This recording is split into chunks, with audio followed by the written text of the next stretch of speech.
Brethren and friends, happy Sabbath, Shabbat Shalom, for a Bible study from a remote location on this 18th day of the 8th month on God's holy sacred calendar. It's the 11th day of November 2022 on the pagan Roman calendar, and we're using live stream services on a new device to help us hopefully avoid some of the problems we've had in the past where it's cut off after 5 minutes. Last week cut off after 8 seconds. So we're trying to get things back where it works, and I don't have all of the equipment, so it'll just be a talk we'll do tonight from the book of Daniel.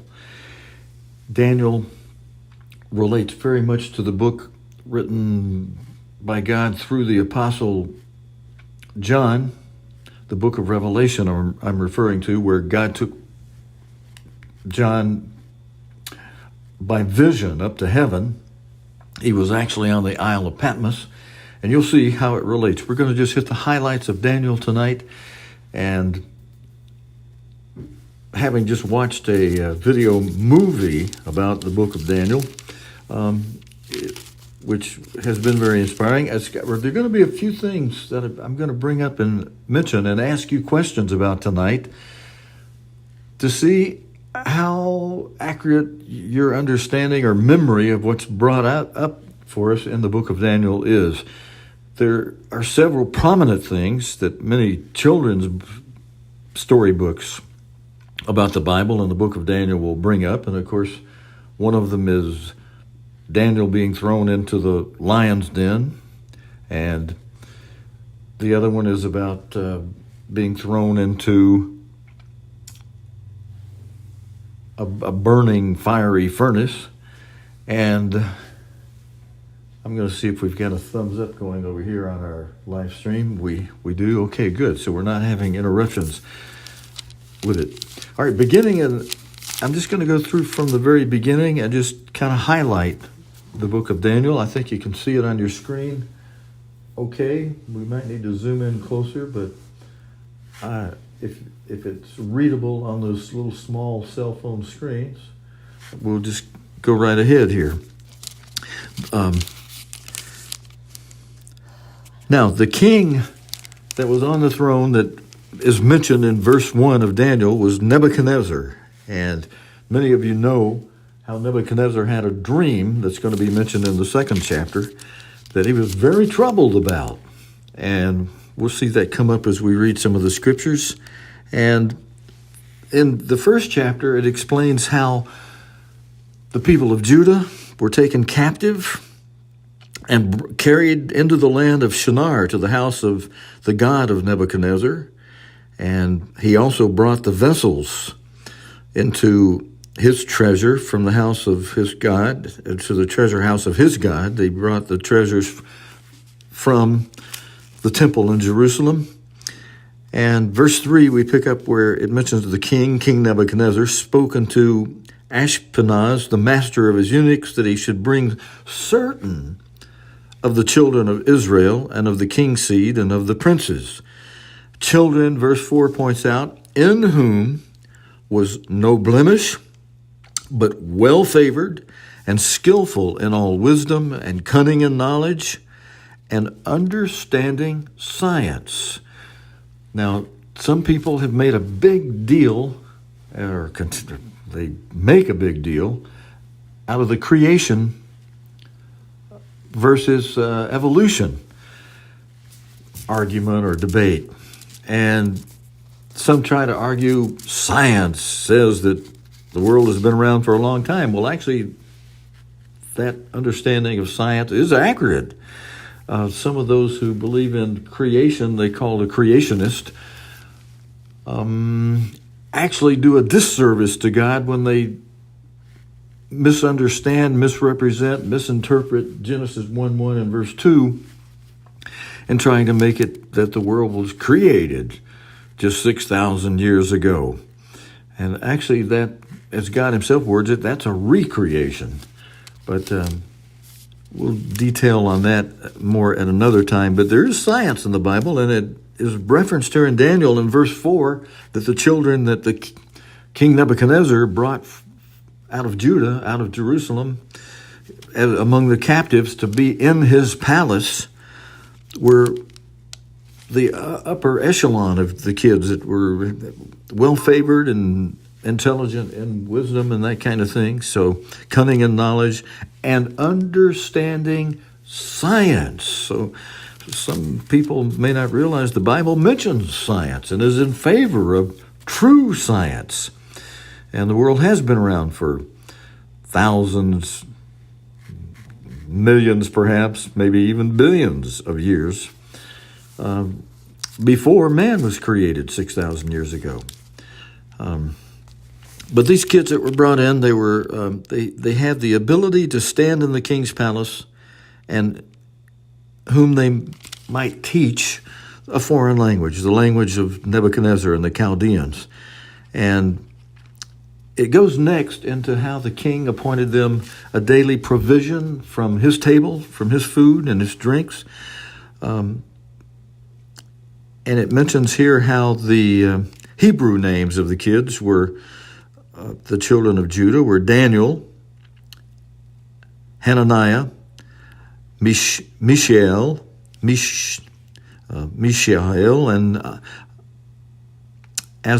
Azariah. Now, those are their Hebrew names. Now, many of you recognize them from children's Bible book stories, perhaps as kids, if that were read to you, as Shadrach, Meshach, and Abednego, who are going to be mentioned in the next verse, verse 7 of chapter 1. After mentioning their Hebrew names, it says, unto whom the prince of the eunuchs gave names, for he gave unto Daniel the name of Belshazzar, and to Hananiah of Shadrach. And let's see, can you see the top of this page? I pull it up there a little bit. And to Mishael, he gave the name of Meshach, and to Azariah, he gave the name Abednego. And then it goes into how Daniel purposed in his heart not to eat the king's meat. And he got favor, and after being lectured that the master of the eunuchs might get in trouble, not only get in trouble, but the fellows too, if they wound up by refusing the king's meat and drink, looking pale and thin and skinny. But Daniel presented an argument to the king, not to the king, but to the master of the eunuchs, picking up in verse 13, then let our countenances, after he says, prove your servants for 10 days, give us just pulse to eat, vegetables and that kind of thing, and water to drink instead of the king's meat. And verse 13, then let our countenances be looked upon after those 10 days before you, and the countenance of the children that eat of the portion of the king's meat, as you see us, deal with your servants. So the master of the eunuchs consented to them in this matter and proved them 10 days. And at the end of the 10 days, verse 15, their countenances appeared fairer and fatter in flesh than all the children which ate the king's portion, the king's meat, the portion of the king's meat. Thus Melzar, the master of the eunuchs, took away the portion of their meat and the wine that they should drink and gave them pulse. They gave them vegetables mostly to eat. And as for these 4 children, God, instead of all that porky pig stuff that the other children eating of the king's table were eating, as for these 4 children, Daniel, Shadrach, Meshach, and Abednego in the Chaldean Babylonian names, God gave them knowledge and skill in learning and wisdom, and Daniel had understanding in all visions and dreams. And brethren, we're told in Revelation 3 and verse 3, I'm going to flip over there real quick because, again, Daniel relates to the book of Revelation, and one of the big things about the book of Daniel is the prophecies that are presented in the book.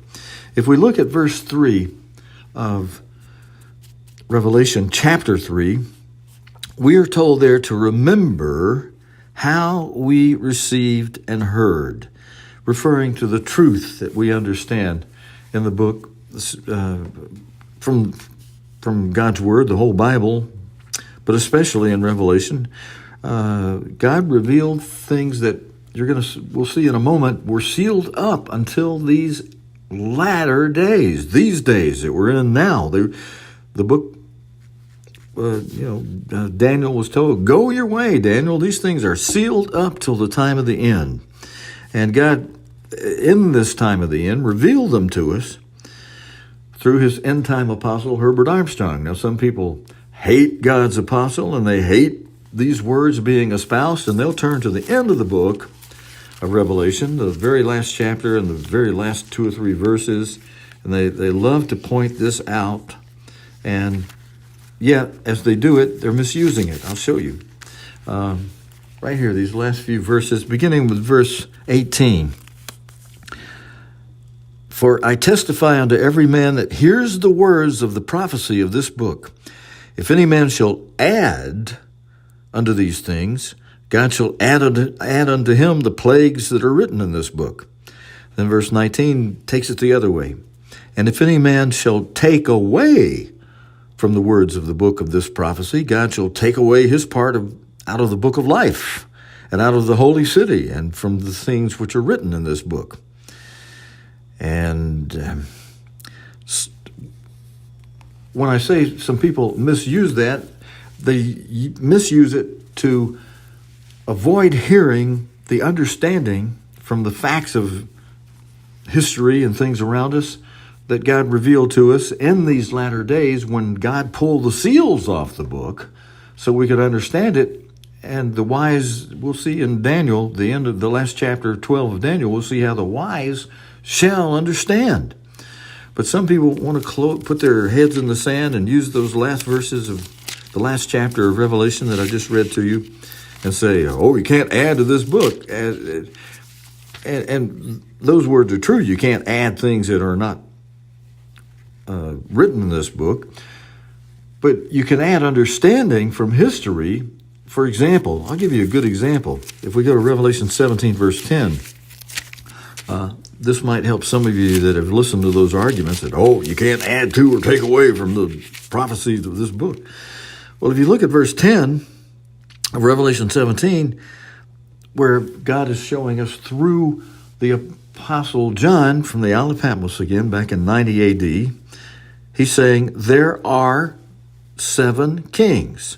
Now, at the time of 90 A.D., when the Apostle John wrote this, after having the vision and being in his vision being taken up to heaven, and Christ opening the seals and revealing these truths and things to him, he was writing, there are 7 kings who hadn't even been born yet. These 7 kings that he mentions, and there are 7 kings. The first of them don't appear until approximately 554 A.D., when Justinian came into office after he restored the imperial form of government to the Roman Empire. And so for a little more than 400 years later, the first of these 7 kings hadn't even been born yet. And here is the Apostle John writing in this book of Revelation that we're not to add to or take away from. He's writing that there are 7 kings. Now, come 554 A.D. through 1814 A.D., we're able to look back, as many Bible students do, and see that the 7 kings were Justinian through Napoleon. Justinian, Charlemagne, Otto the Great, Charles V was the 4th, and Napoleon was the 5th of what it says next. 5 are fallen. There are 7 kings. And now the Apostle John in the very next section is telling us 5 of those 7 kings are fallen. 5 are fallen. And those 5, most Bible students know, are Justinian, 554 A.D., through Napoleon, who ended 1,260 years of continuous reign of the Holy Roman Empire in 1814, in the spring of 1814, after the Battle of that began in the fall of 1813, and it was called the Battle of 1813. When it ended in the spring of 1814, that ended 1,260 years of continuous reign, a prophetic number that we'll talk about another time, that I have talked about before on these Bible studies and Sabbath streams, and you can find those by going to the archive video page of cogtv.org. Some of you may be watching on that homepage of cogtv.org now via live stream, or you can pull up the archive video page and watch past live streams where we've covered some detail about this verse, Revelation 17:10, more than I'm going to cover tonight. But we'll go through the rest of this to point out that by God revealing through his end-time apostle Herbert Armstrong that those 7 kings, the 5 that are fallen, are Justinian through Napoleon. We're not adding to the book, we're just adding to the understanding in history of when God opened up this seal, the seal that related to this, and had the first 5 of these 7 kings be born and then be fallen as of 1814. And then we had a space of time of a little over 100 years between 1814 and 1935 when the one that's mentioned as one is came on the scene in the form of Mussolini with the help of Garibaldi, and following on his heels, riding on his skirt, Hitler. But the one that really was the one is Mussolini, as God revealed through his end-time servant and apostle Herbert Armstrong. And he revealed that back at the time when it was happening on his live radio broadcast in the United States and out of Mexico on a 150,000 watt station there, and then later revealing it worldwide via powerful radio stations from Europe, including Radio Luxembourg. And the one is, that was king number 6, Mussolini. Now, are we adding to the book? No. The book still says there are 7 kings, 5 are fallen, and 1 is. But the facts that relate to who those 7 are, who those 5 that are fallen are, who the 1 is, was, before 1935, the one was still a future perfect tense or prophecy, or maybe you could call it a present perfect, because it would become present tense in the future. And it did become present tense in 1935 after Mussolini got a writing from the Vatican, and then invaded and conquered Ethiopia. And then the newspapers on the back pages, not on the front pages, announced how Mussolini proclaimed himself the new Il Duce, the new Julius Caesar, and stated the words expressly that he had revived the Holy Roman Empire. And God's end-time apostle Herbert Armstrong, God revealed that to him to see it and announce it, be the first to announce that in religious terms and circles and broadcasts that, hey, this announcement by Mussolini himself that he had restored the Holy Roman Empire was a fulfillment of this part of Revelation 17, verse 10, saying that there are 7 kings, 5 are fallen, and 1 is. So that became present tense in 1935, the fall of 1935, through the spring of 1945. And to be exact, on April 28, 1945, when Mussolini was shot in the belly, along with his comrades and his mistress, and all of them hung upside down from the canopy of a gasoline station in Italy.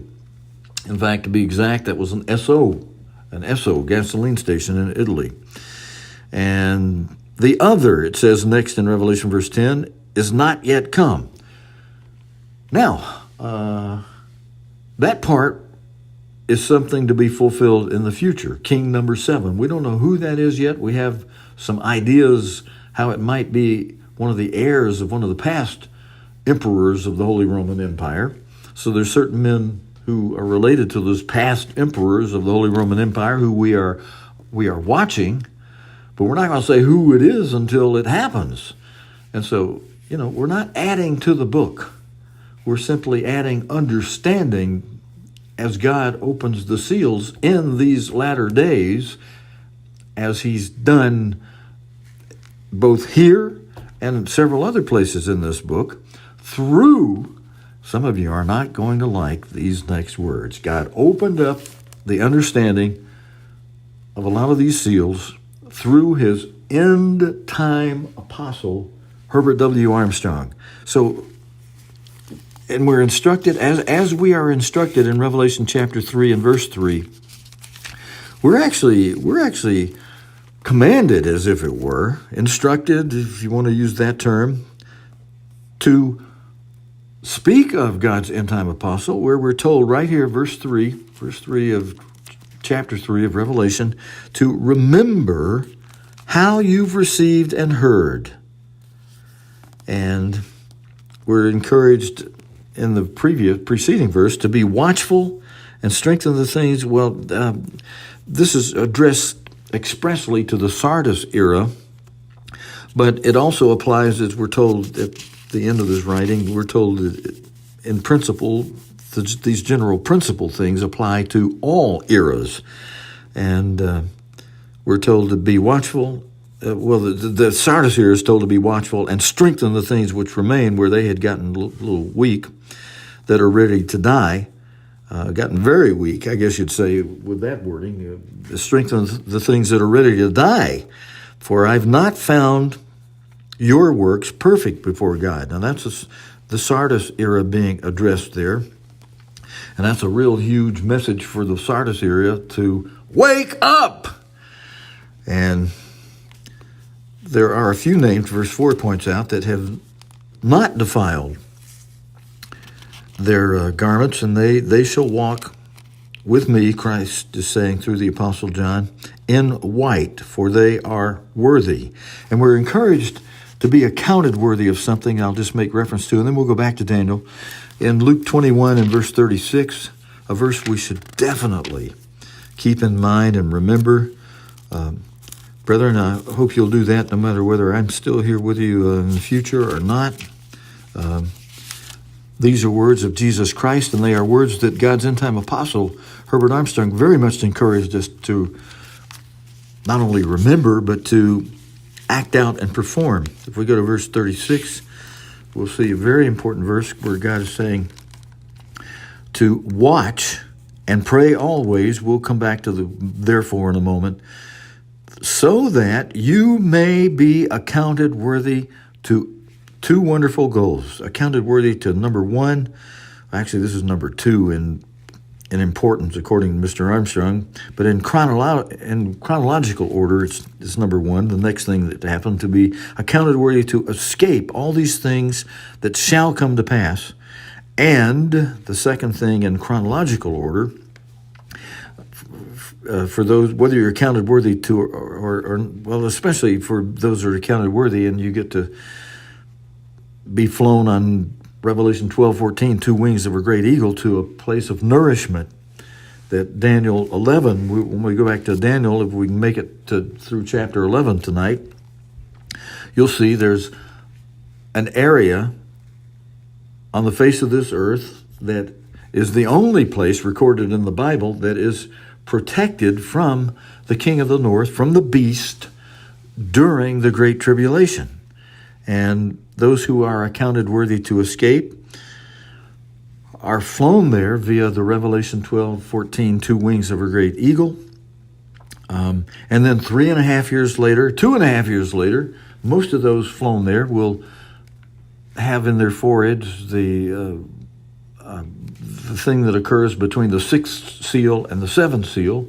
And many of you have seen the chart that we have on our webpage, cogtv.org, that has the seals listed in a spreadsheet form and colorfully done in the way that Mr. Armstrong encouraged us to do. He said, especially when you're studying things from the book of Revelation and they're complicated, he instructed us at the college to make yourself a spreadsheet, and then your columns and rows, put down the events as they occur. Well, we've done that. We've got that. I can't show you to you tonight. I'm in a remote location, but you can find that on our webpage at cogtv.org. Just scroll down the menu column until you find charts and look for the 777 chart.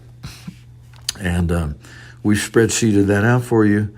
And in between this, you'll see between the sixth and seventh seal, there is the sealing of 144,000.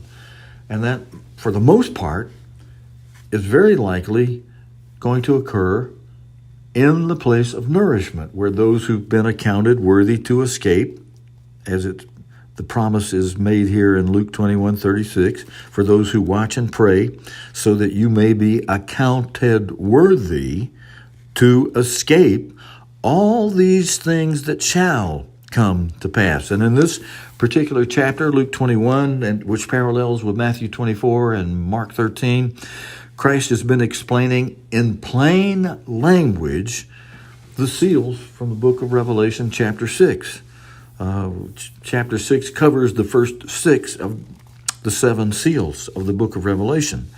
And when Christ says, watch and pray so that you may be accounted to escape all these things that shall come to pass, he's in between the first 4 seals that are active now and the 5th seal, which is the next major event that will occur in prophecy. Those are the words of God's end-time apostle Herbert Armstrong. And the 5th seal, which is the next major event in prophecy, is the Great Tribulation. And in spite of some trying to say, oh, it's already come, balderdash, that's described as the worst time of trouble since the beginning of the world to the time when it comes, no nor ever after, as Jesus Christ said in Matthew 24. It's the worst time of trouble ever. It hasn't come yet. It's ahead of us. It's in the future yet. And this first part of the promise, after God saying, if you'll do these 2 prerequisites, if you'll watch and pray always, the first part of this promise is so that you can be accounted worthy to escape all these things that shall come to pass, beginning with the 5th seal, the next major event in prophecy, beginning with the Great Tribulation. And then the 6th seal, which is just an indication that 2.5 years of the Great Tribulation has passed. And then in between the 6th and 7th seal, God tells us in Revelation, chapter 6, 7, 8, you'll see that the sealing of the 144,000 happens in chronological order after the 6th seal and before the 6th seal. So in other words, the sealing of the 144,000 occurs in between the 6th and the 7th seal. That's helpful for you to understand that, because if you're scratching your head and wondering, well, where and when does this happen? God tells you where and when, it tells you when it happens.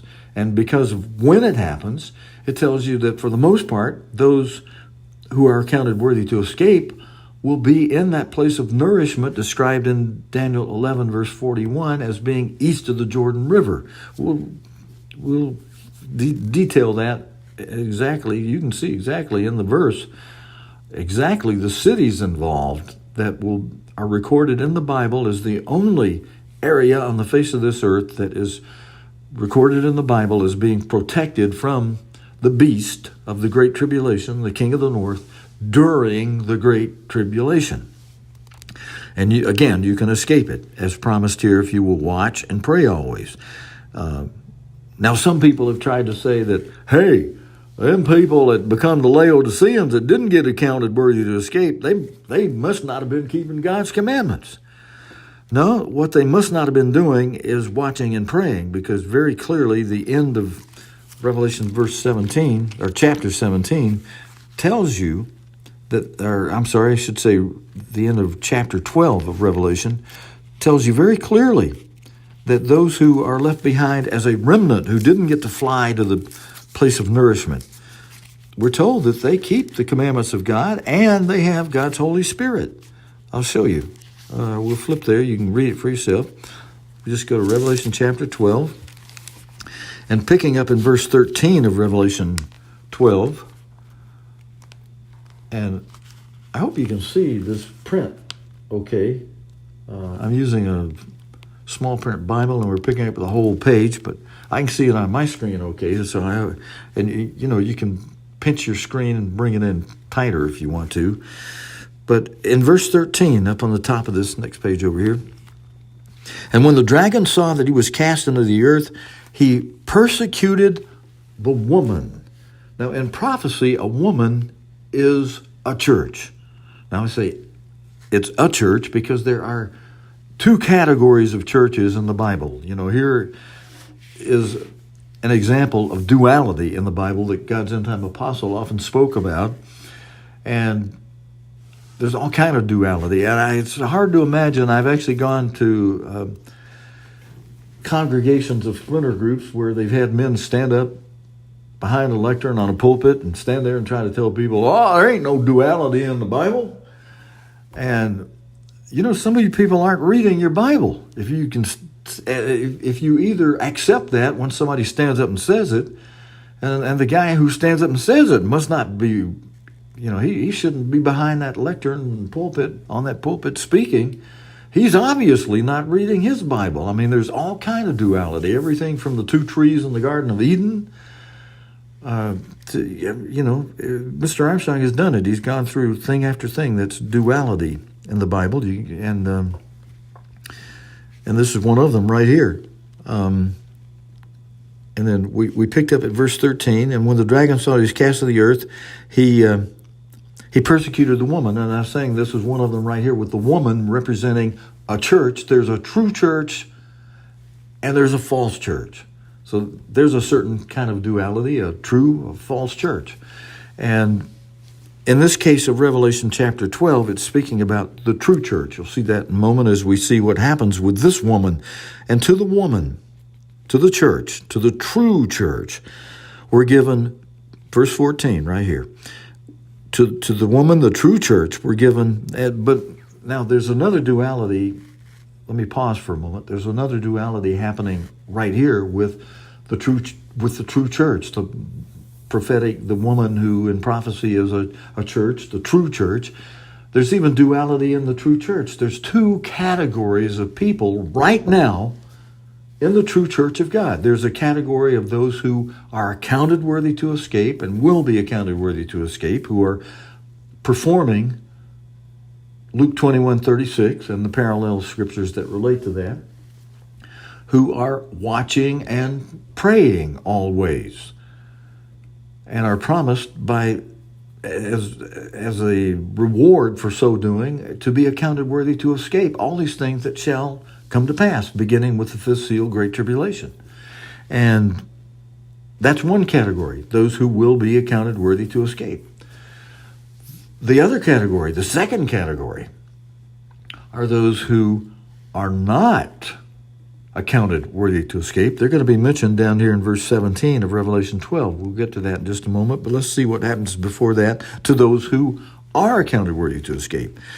To the woman, to the true church, but only the portion of the true church, the category of the true church, who are accounted worthy to escape. This is only applying to that category of the true church at the moment. There's another category of people in the true church who are keeping God's commandments, who have God's Holy Spirit, who nonetheless are not accounted worthy to escape. Well, we'll get there in a moment. It's in that last verse. But to those who are accounted worthy to escape, they're given two wings of a great eagle, that she, the church, the portion of the church who are accounted worthy to escape, might fly into the wilderness. Now, for those of you who are going back to Revelation, to the last chapter 22, that says, hey, you can't add to or take away from this book.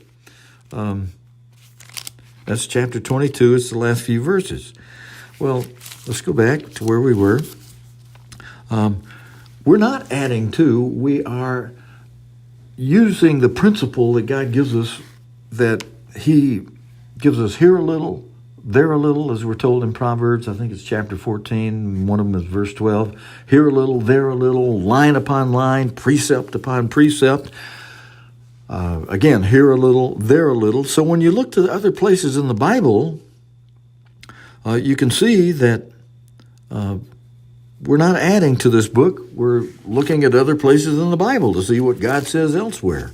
And, I'm not going to take the time of the moment. We're going to lose the whole evening if I keep flipping to every scripture, but some of you know where that is, Proverbs. It's either chapter 14 or 12 that tells us line upon line, precept upon precept, here a little, there a little. To the portion of the woman who are accounted worthy to escape, were given 2 wings of a great eagle, that she might fly into the wilderness, into her place where she's nourished for a time.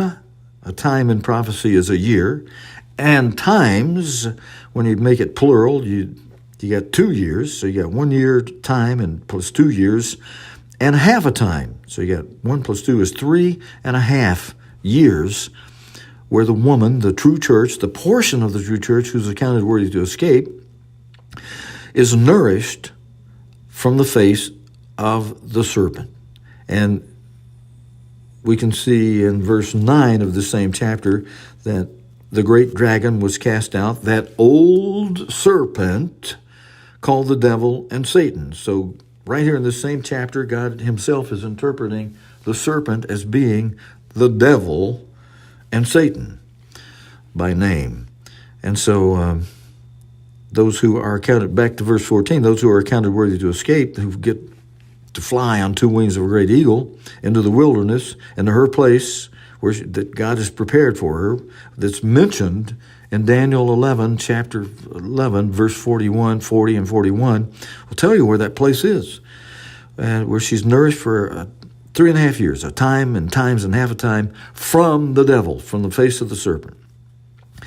And now, what does that serpent, what does the devil do when God provides a flight, and, wings of a great eagle? This is an actual flight for those who are accounted worthy to escape. What does the devil do when he sees them flown over to the Middle East and not quite all the way into the wilderness, like even in the time of Moses, when those who were escaping Egypt, they had to travel. And when they got to the Red Sea, they got stopped. And then God performs a miracle where he opens up the Red Sea, and the people of ancient Israel went across safely. Now, the same scenario for the end time, here's another duality. You got the duality of the people of ancient Israel escaping Egypt and God providing an escape route for them through the Red Sea. You've got the same thing occurring in the future. A duality of ancient Israel versus spiritual Israel in the future. And it's mentioned right here in these next couple of verses.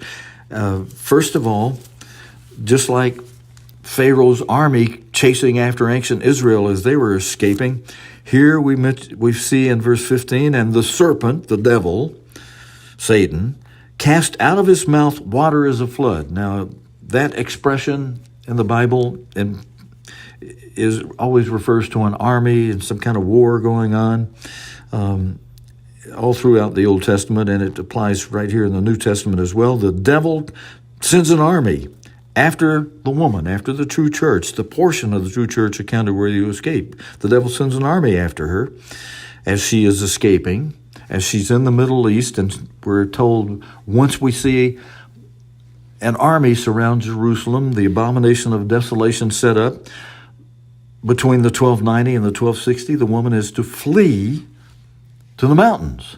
And from Jerusalem, those mountains, the access way through the mountains is down across the Jordan River in Edom, at the southern tip of Edom, at the point of Petra, a place called Petra. Some people call it Petra. And it's right on the southern end of Jordan. Many of you have been there during some of the feasts we've had and been able to go over to Petra and ride camels provided by the local tourist guides over there and go through those rock walls of Petra. And those big rock walls that I'm referring to that we've shown in videos when I've been in the studio, where I could put a picture up for you, reminded God's end-time apostle, Herbert Armstrong, of the gelled-up walls of the Red Sea at the time when that became the escape route for ancient Israel, as Pharaoh sent his army after them to capture them, bring them back as slaves, or kill those they couldn't get back. And the devil, who inspired Pharaoh's army, sends out an army in the future at the time of this escape of spiritual Israel, in a future time from now, as is mentioned here in verse 15. And the serpent cast out of his mouth water as a flood, an army after the woman, the portion of the true church accounted worthy to escape, that, as the ending part of this verse says, that he might cause her to be carried away of the flood, the army of the devil. But look what happens next. Verse 16. God has his earth that he created help the woman, and the earth helped the woman, and the earth opened her mouth. In many news reports today, we see news of a sinkhole, of a big hole opening up in the earth. And we're going to see a really big news story as it happens in the future when God causes the earth to help the woman and open her mouth and swallowed up the flood which the dragon, the devil, cast out of his mouth. The flood, the army. So this verse 16 is telling us that the army that the devil sends after those who are accounted worthy to escape is going to be swallowed up in a big sinkhole, probably right under those big rock walls of Petra. And when you open up a hole under big rock walls, guess what's going to happen? Those rock walls are going to fall down in the hole that the army has been swallowed up in and fall right on top of that army and seal off that passageway between those great rock walls. That's very similar duality to what God did with ancient Israel as they went through the Red Sea. After they safely got through the Red Sea, Pharaoh's army who was chasing them, while they were in the midst of the Red Sea, God ungelled those waters, and let the waters, the big gelled up walls of water, and caused them to come colliding down upon the army of Pharaoh, and they drowned in the sea. Now, it's duality, not exactly the same thing, but it's still a duality. The army of the devil is going to be swallowed up in a sinkhole. The army of Pharaoh was killed by being drowned in the sea, the Red Sea. The army of the devil in the future will be killed by falling into a big sinkhole and all those rocks falling in on them. Now, am I adding to the book of Revelation so that some of you people in these groups that say, hey, look here at Revelation 22, verses 18 and 19. Can't take away, can't add to, can't take away from the book. No, God's word explains this by example, by duality himself. And in his own word, he interprets the words that we're looking at, like woman being a church, either the true church or false church, and again, Revelation 12 being true church, and water as a flood being an army, a serpent being the devil, Satan, and that's pretty, and it's clear if the earth opens up a hole, and the earth helped the woman, and the earth opened her mouth, that's, poetic language for a sinkhole.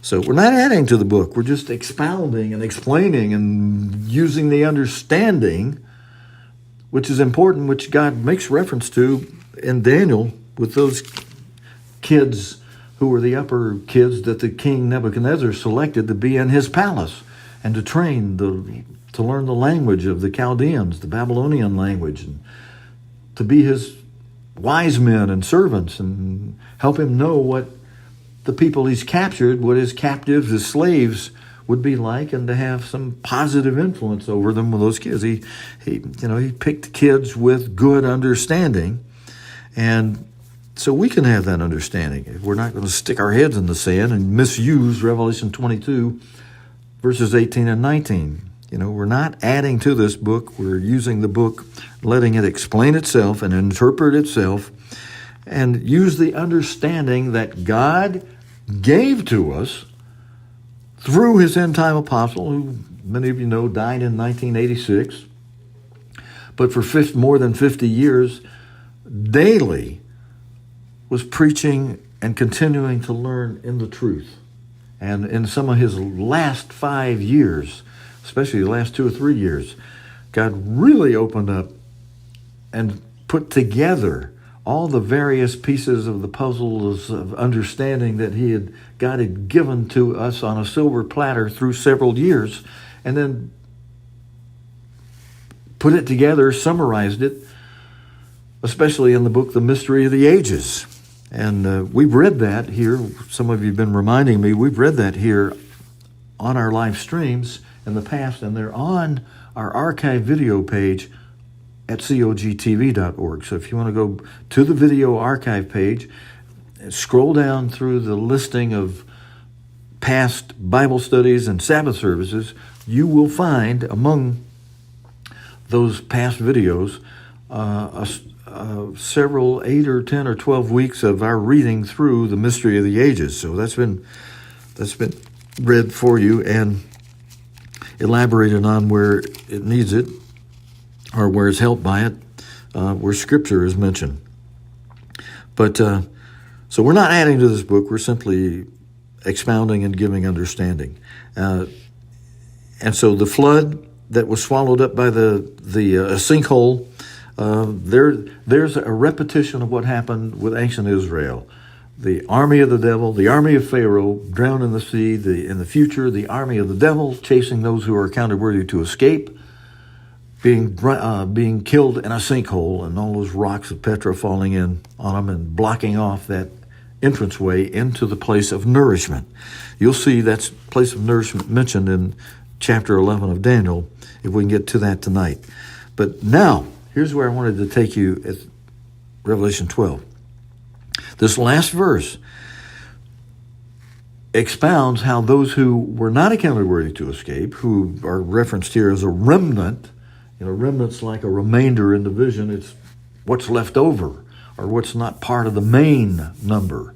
The main number in the book here is referring to those who are accounted worthy to escape, who get to fly on 2 wings of a great eagle. There's a remnant, and it's a big remnant. It's a big number of people who are not accounted worthy to escape, because those accounted worthy to escape are covered in these previous verses, in this time order chapter of Revelation chapter 12. So once those who are counted worthy to escape have been chased by the devil's army, and the devil's army swallowed up, and just like ancient Israel, once they got through the Red Sea and Pharaoh's army swallowed up, they are safely inside over in a area that God is protecting. And once this happens with those who are counted worthy to escape, then verse 17 explains what the dragon, the devil, Satan, does in his wrath. And the dragon was wroth with the woman. He's really mad at the portion of the woman who was accounted worthy to escape, having escaped his army even, and gotten safely into a place of nourishment and protection from God. So what does he do?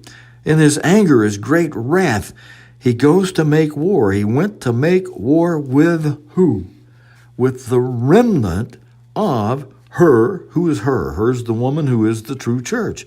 He went to make war with the remnant, the remainder of the true church, of her seed, of the true church, who keep the commandments of God. So these people who are left behind as a remnant, we've got a verse telling you people who are standing about a pulpit behind a lectern, telling people, these people must not have been keeping God's commandments. You fellas are not reading your Bible. This verse very clearly says, who keep the commandments of God and have God's Holy Spirit. Who it says here, and have the testimony of Jesus Christ. That's interpreted in Revelation, a later chapter, I think it's chapter 19, that explains that the testimony of Christ is those who have the Spirit of Christ. And so there's only two spirits. There's another duality. There's the Spirit in man, Job 32, verse 8, and there's God's Holy Spirit. And so this is telling us who have the testimony of Jesus Christ, they have the spirit of prophecy, is what it actually says. And the spirit of prophecy is not the spirit of man, that's the spirit of God. So those who are left behind as a remnant, they keep the commandments of God, and they have God's Holy Spirit. And so those of you that are preaching otherwise, or who are hearing those who preach otherwise and believing it, share it with one another. Read your Bible, blow the dust off of it, and as you see here, it very clearly says, the remnant, those left behind, not accounted worthy to escape, via two wings of a great eagle, they kept God's commandments, and they have God's Spirit. So, they're doing that. All right, let's go back now to where we were in Daniel and see if we can make some progressive headway through some of the chapters, at least, of Daniel tonight.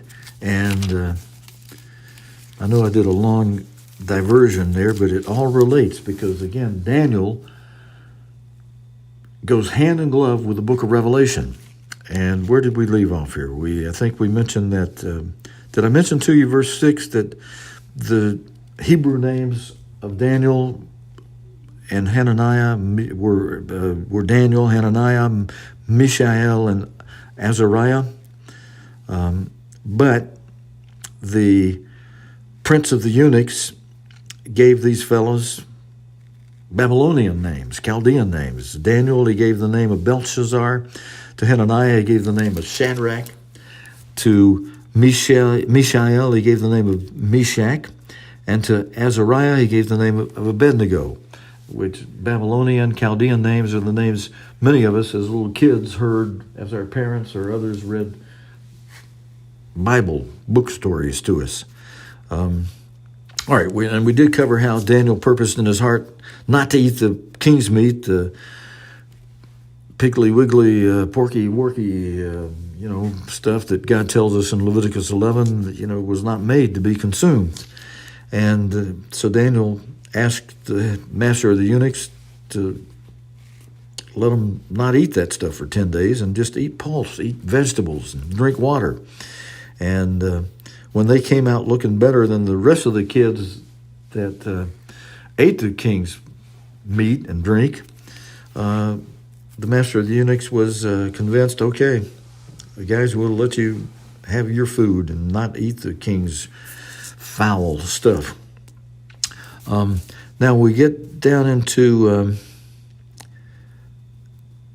the last part of chapter 1 is explaining that in all matters of wisdom and understanding, verse 20, that the king inquired of them. He found these fellows 10 times better than all the magicians and astrologers that were in all King Nebuchadnezzar's realm.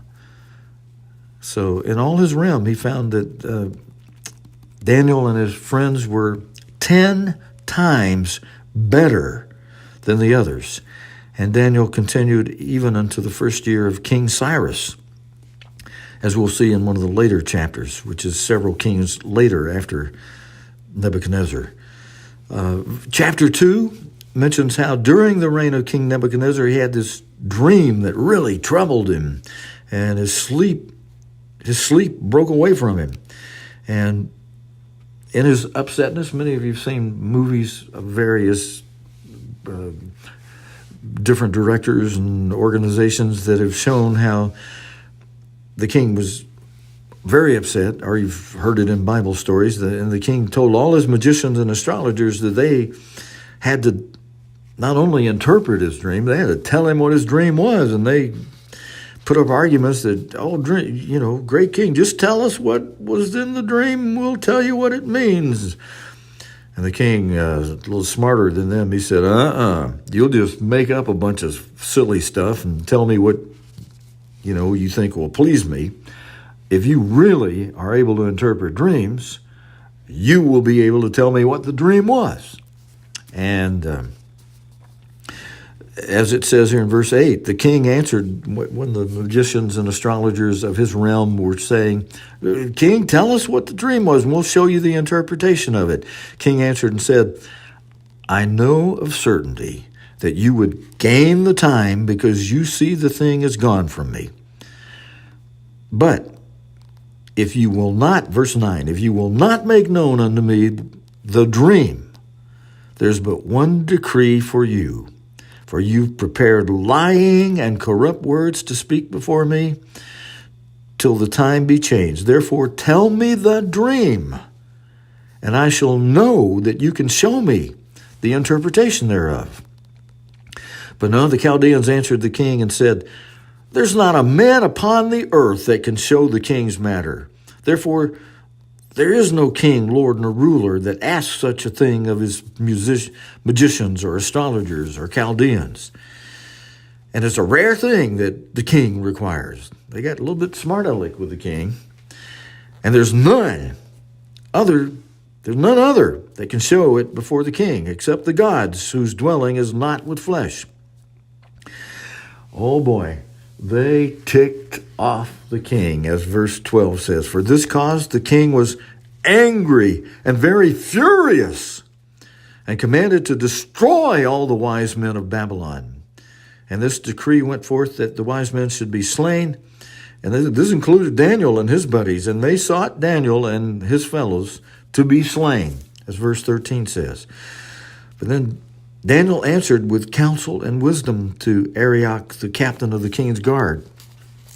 Verse 14, "which was gone forth to slay the wise men of Babylon. He answered and said to Arioch, the king's captain, Why is the decree so hasty from the king?" Then Arioch made the thing known to Daniel. Then Daniel went in and desired of the king that he would give him time, that he would show the king the interpretation. Then Daniel went to his house and made the thing known to Hananiah, Mishael, and Azariah, their Hebrew names, of his buddies, Shadrach, Meshach, and Abednego, his companions, that they would desire mercies of the God of heaven concerning this secret, that Daniel and his fellows should not perish with the rest of the wise men of Babylon. Verse 19 points out here, "Then was the secret of Nebuchadnezzar's dream revealed unto Daniel in a night vision. Then Daniel blessed the God of heaven.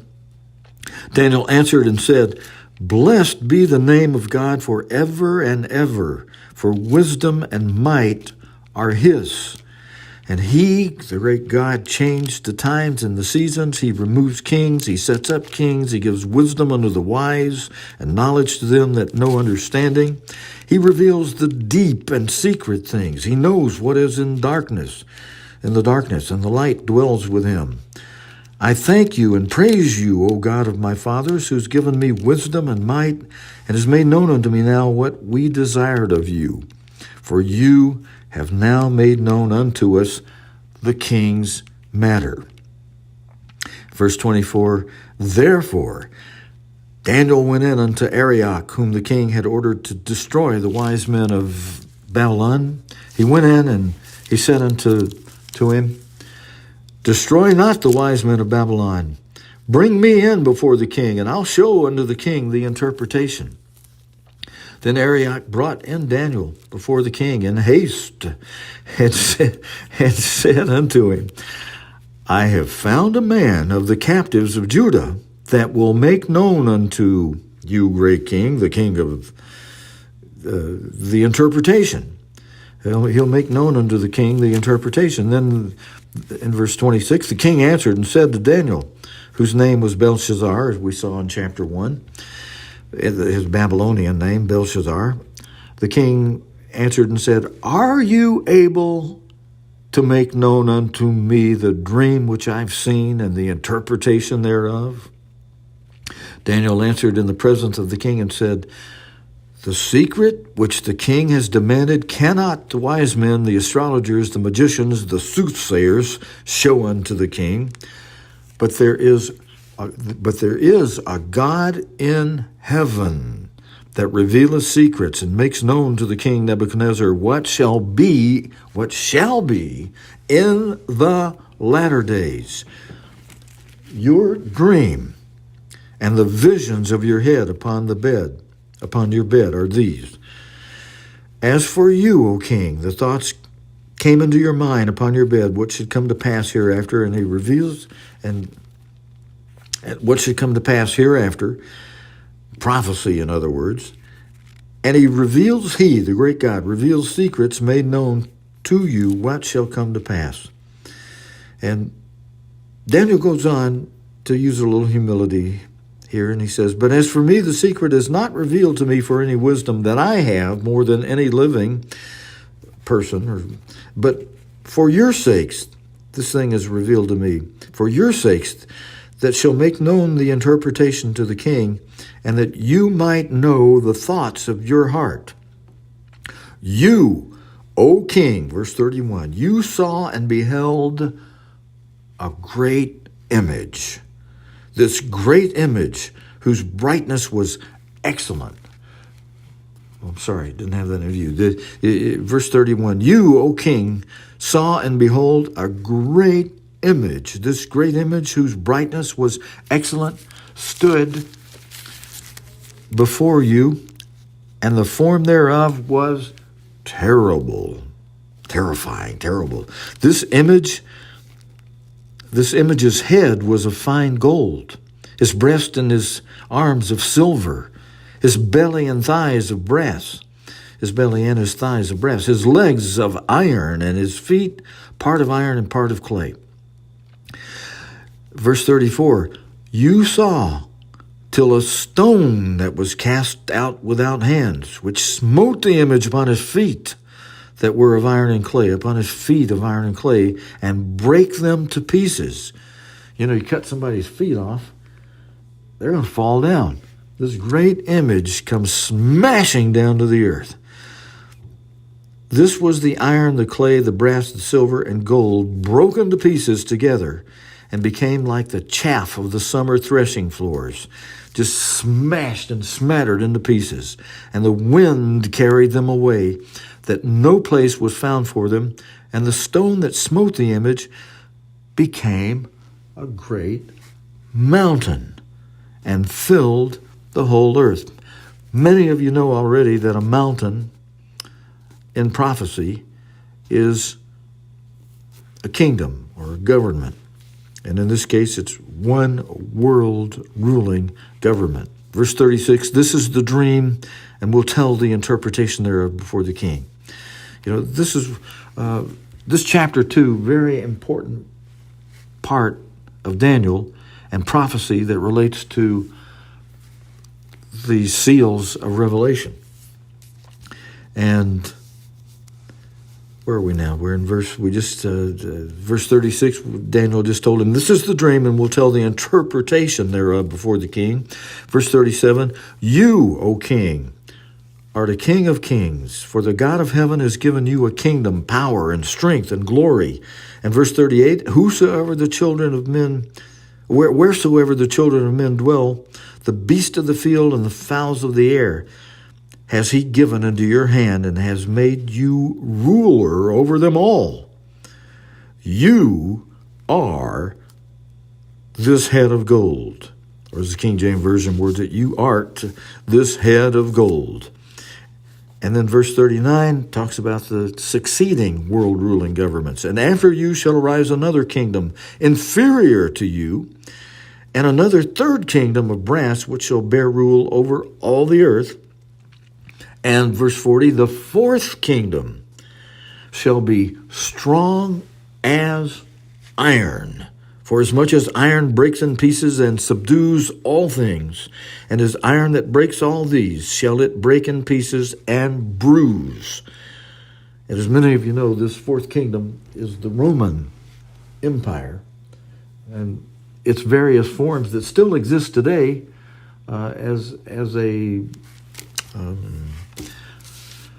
an inferior thing of the Roman Empire, until it's put back together as a revived Holy Roman Empire that Revelation 17 verse 8 speaks of in duality, as having come upon, as having ascended after being wounded after Napoleon lost the Battle of 1813 in the spring of 1814, and put the Holy Roman Empire into the abyss for over 100 years from 1814 until 1935, when God fulfilled that part of Revelation 17, verse 8. Let's flip over there for a quick second, where God tells us the first part of this duality of Revelation 17:8, with that beast that had a deadly wound and that was put into the abyss, is restored and ascends out of the ascends.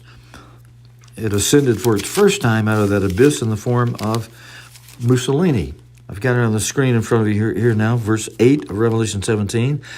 The beast that you saw was, and is not. Now, what does this mean? The beast that you saw was and is not. Now, again, it's not violating what God said in Revelation 22, the last 4 verses, starting at verse 18, where, we flipped there once, I flipped there again, if I can get it over there quickly enough, where God said, don't add to the book, don't take away from the book, or you wind up with a big curse on you. And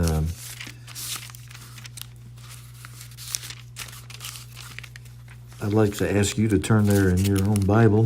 Of course, if you're watching from your bed and relaxed and all this, you can, here, I'm going to turn for you in this Bible. And eventually we'll get there. There's the last part of it right there. Verse 18, I testify unto every man that hears the words of the prophecy of this book. If any man shall add unto these things, God shall add unto him the plagues that are written in this book. Verse 19, and if any man take away from the words of the book of this prophecy, God shall take away his part out of the book of life and out of the holy city and from the things which are written in this book. And again, I just want to emphasize that we're not adding to the prophecy of Revelation or of those things that tie into it from Daniel and elsewhere in the Bible. We're simply letting the Bible interpret itself, and line upon line, precept upon precept. And we were in verse 8, and we'll come back here. And the beast that you saw was and is not. Now, I wanted to emphasize that we're not adding to this book. We're simply expounding, as God did through his end-time apostle. The beast that you saw was active. You can trace this from history and see that what's mentioned in 2 verses down, where it says there are 7 kings, 5 are fallen. You can trace in history those 5 that are fallen from 554 AD with Justinian, when he came into power after having restored the imperial form of government to the Roman Empire. Now, what does that mean? What in the world is the imperial form of government? Well, it simply means, we had an imperial high school in the Church of God under God's end-time apostle Herbert Armstrong's time, when he was alive. We had imperial schools. That was both elementary school and high school. And those who would teach at that school, and the head of the school was appointed by God's end-time apostle. An imperial form of government is where a religious leader appoints your rulers.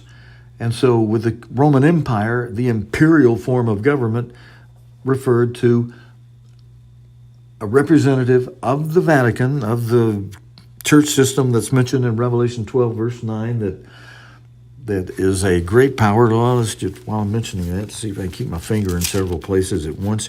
And Revelation 12, verse 9 tells us that the great dragon was cast out, that old serpent called the devil and Satan, who does what? Look at the rest of this verse. Who deceiveth a few people here and a few people there. Well, if you can see that on your screen, you can see I just misread that.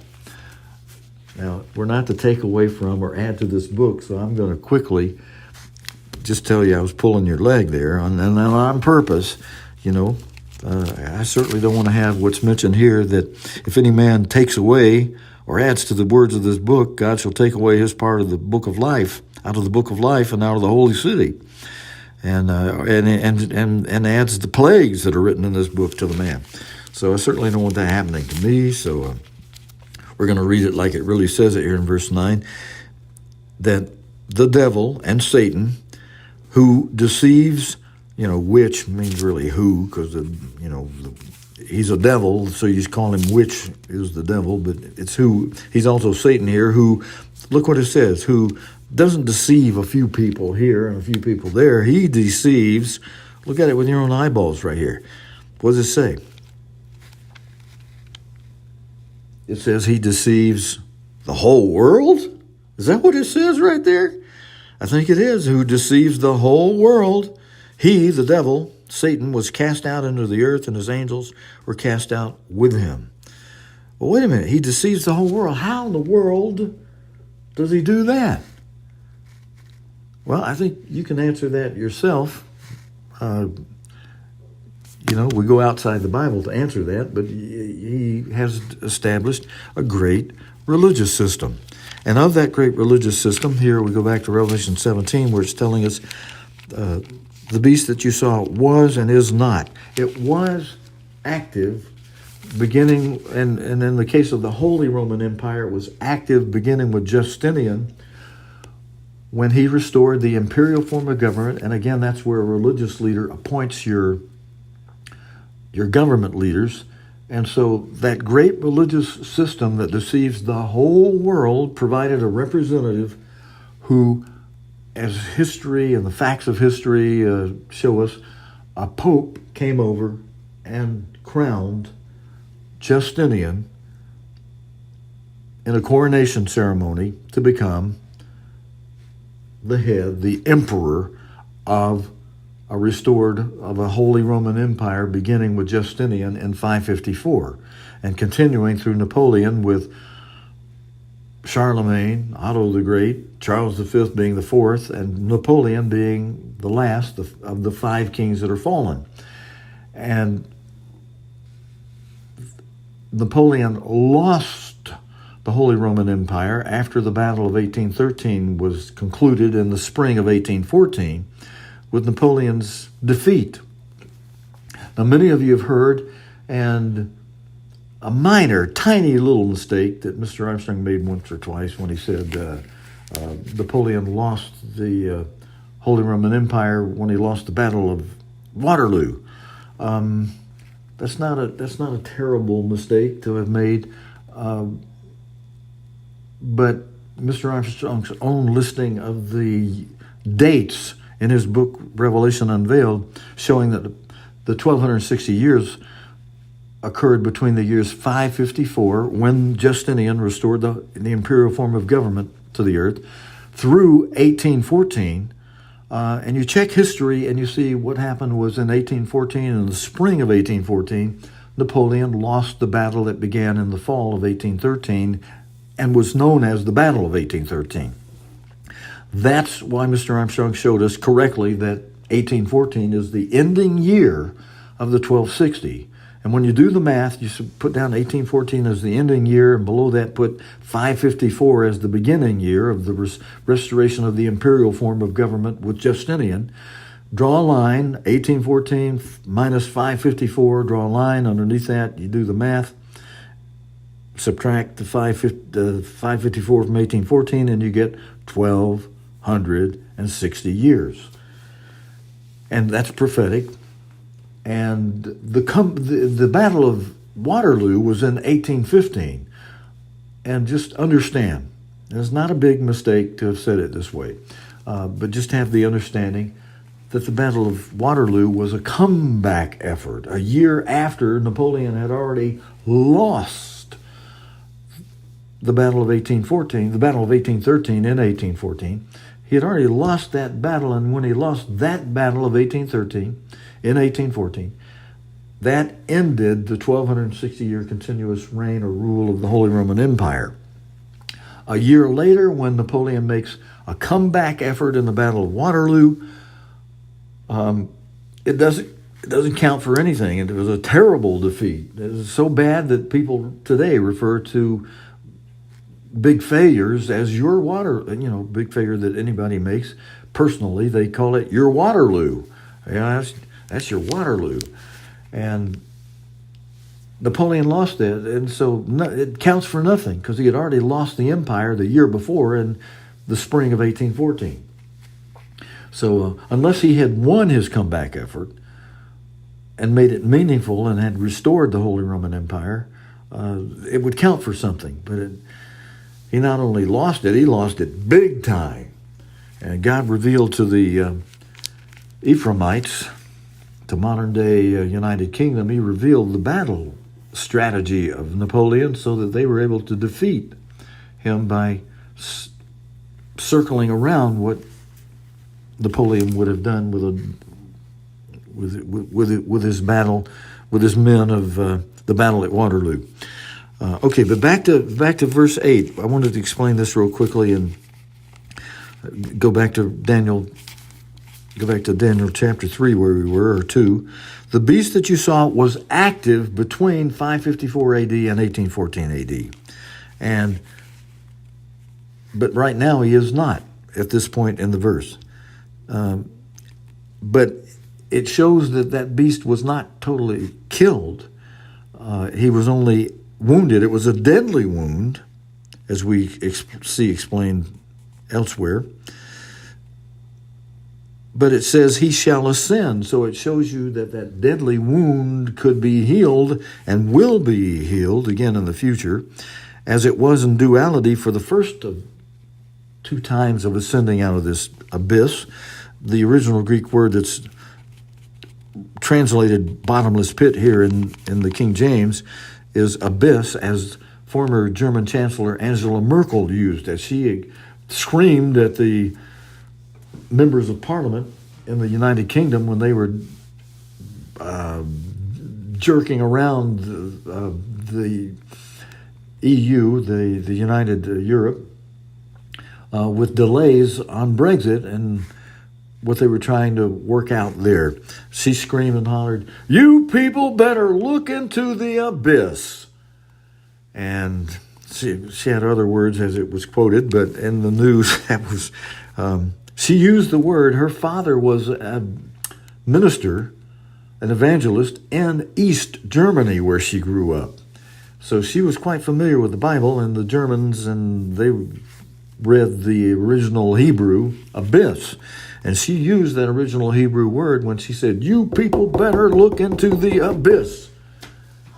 And she knew, and she knows, and the rest of us better know, that there is a wounded beast in that abyss.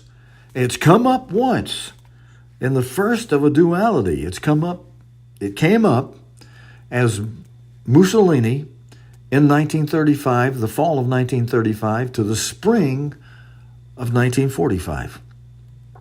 And since prophecy is dual, the duality is it's going to happen again and fulfill this whole thing. Mussolini didn't fulfill all this.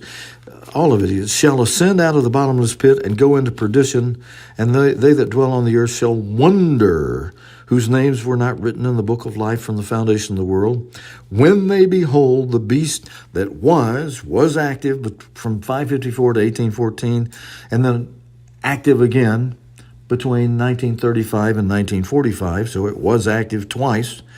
It's going to be active a third time, when in duality, for its second time it ascends out of the abyss again. But right now it's in the abyss, and so it was active and is not, as the end of the verse says, and yet is, because again, it wasn't killed, it was only wounded. So it's still alive, and for its second time will ascend out of this abyss in the future, in the form of king number 7 that's mentioned in verse 10. And there were 7 kings, 5 are fallen, Justinian through Napoleon. Justinian, Charlemagne, Otto the Great, Charles V was the 4th, and Napoleon was the 5th. And one is, Mussolini is, but he was only present tense between 1935 and 1945, from the fall of 35 to the spring of 45 of the 20th century, 1945. So he is no more. This one had a just less than 10-year period when these words, one is, were in fact one is. Now it's one was. Wait a minute, Stephen, look at you. You're changing. It says if you add to or take away from this book, you're going to get the plagues or have your part taken out of the book of life. Well, look, you got to realize when the one is words were written in 90 AD, none of these 7 kings had even been born yet. So you people that are trying to bury your heads in the sand, you need to wake up and have understanding. God is dynamic in his wording sometimes, as in this case. There are 7 kings. They ain't even been born yet when the Apostle John wrote this. 5 are fallen. Those 5 hadn't even been born yet when John wrote it. But they have come and they've gone now. Justinian came, Charlemagne came, Otto the Great came, Charles V came, and Napoleon came and went. So the 5 that are fallen, we now know who they were. We didn't know who they were when John wrote this in 90 AD, so we're not adding to the book. We're simply adding understanding to what God caused, the way God caused the Apostle John to write this. There are 7 kings, and in fact, 6 of those 7 have come and gone. That number 7 is still yet ahead of us. So to prove out this whole verse, there are 7 kings, is going to happen yet in the future. 5 are fallen, Justinian through Napoleon, and 1 that was Napoleon between 1935 and 1945. So since 1945, there is not 1 is. There was 1 is. So do you see how you have to have understanding with God? And it's not taking away or adding to the book.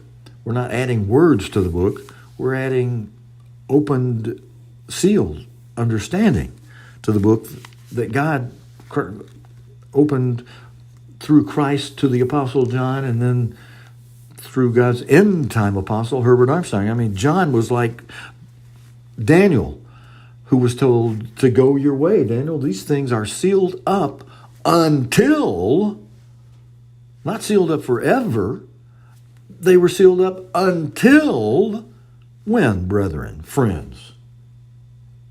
Until the time of the end, right? We'll see that in the words when we get to that part of Daniel. And so everything has happened in this verse except the duality of the one that in verse 8 ascends out of the abyss or the bottomless pit. That's going to happen again in duality in the form of king number 7, who becomes the other is not yet come. That's king number 7. He's not yet come, but he is going to ascend out of the abyss, out of that bottomless pit, and restore the Holy Roman Empire for its 7th and final dynasty or era. And that's going to be quite a future event. And let's go back. Go back to Daniel chapter 2 or 3 where we left off. And let me see if I can check our time here and see how long we've been on. Is it telling me here? I have 7 more minutes to go. Okay, so let's see how much progress we can make in 7 minutes from where we left off in Daniel. We're in chapter 2 or 3. Let's see. Okay, at the end of chapter 2, we were referring in verse 45 to that stone that was cut out of the mountains, which pictures Jesus Christ coming and shattering that image that represents the world ruling governments from the time of King Nebuchadnezzar back in Chaldea and Babylonia as the head of the gold, and then through the second world ruling empire, the arms and breast of silver, and the third world ruling empire as the belly and thighs of brass, and right down to our time, to the 2 legs of iron representing the east and west divisions of the Roman Empire, and those feet of part miry clay and iron, which iron and clay don't mix. And they are picturing a future time of the Holy Roman Empire revived, where 5 kings from the east, 5 kings from the west, who are pictured by the toes, 5 toes on the leg, the foot of the leg that represents the eastern division of the Roman Empire, and 5 toes on the foot of the leg of iron that pictures the western division of the Holy Roman Empire. With those 10 who won't get along because 5 from the east, 5 from the west, they just don't get along. And just as miry clay and iron don't mix, these 10 kings, they will not get along, but for an hour, they will come to an agreement and they'll pick one who becomes the 7th king, who becomes the beast that ascends out of the bottomless pit, out of the abyss, as German Chancellor Angela Merkel screamed and warned everybody, "You people better look into the abyss." Her knowing that the whole Holy Roman Empire was not permanently wounded, not killed, but just had a deadly wound. But just like somebody in a hospital or hospital bed or home recouping and recovering can eventually revive, be healed, and back on their feet again, Revelation 17 at verse 8 tells us there will be an ascension, an ascending of that wounded, now healed, to be healed in the future beast coming up. And Mrs. Merkel warning everybody, you better look in there. There's a wounded beast being healed. It's coming up. And yet this stone that smashes this image on its feet with the 10 that gave their power to it, it'll God will eventually rule the whole earth, we're told, by the time we get to the end of chapter 2.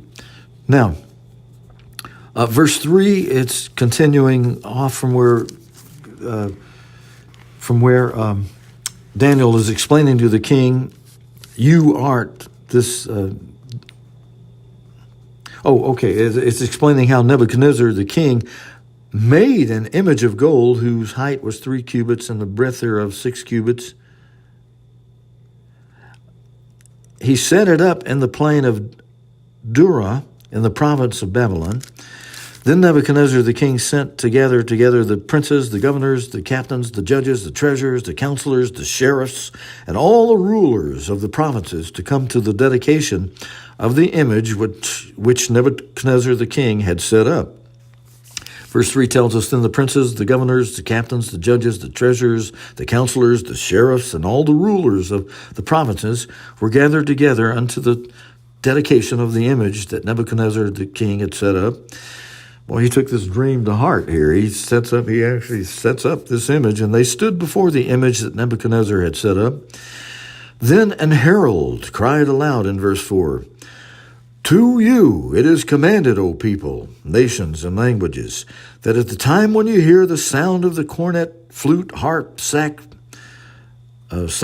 psaltery, dulcimer, and all kinds of music, you fall down and worship the golden image that Nebuchadnezzar the king has set up. And verse 6, whosoever falleth not down and worships shall the same hour be cast into the midst of a burning fiery furnace. Brethren, is this going to be coming again in the future when we're told the mark of the beast has 2 elements to it? One, the worshiping of the image of the beast. Here we've got an example of how they played the music and required everybody to fall down and worship.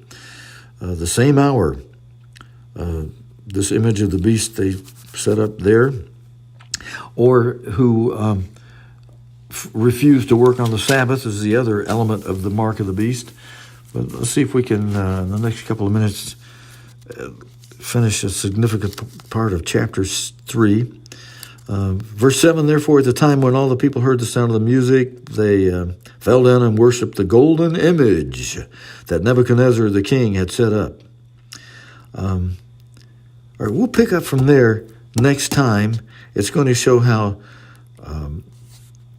men went before Nebuchadnezzar and accused certain Jews who the king had set up over the affairs of Babylon, Shadrach, Meshach, and Abednego, that they were accused of not falling down to worship this image, and what happens to them. We'll try to cover that next time we're on, but our time is up for tonight. I want to thank you for joining me for this Friday night Bible study on November 11, 2022, on the pagan Roman calendar. Just a reminder again, it's the 18th day of the 8th month on God's holy sacred calendar.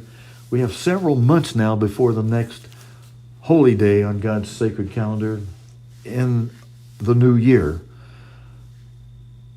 So we got all the rest of the 8th month, the 9th month, the 10th month, the 11th month, the 12th month.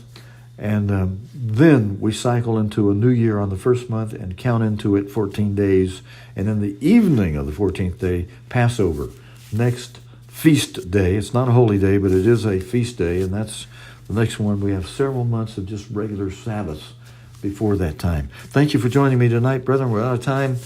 Wish you a very happy, profitable Sabbath. Stephen Lloyd Gilbert, Shabbat Shalom.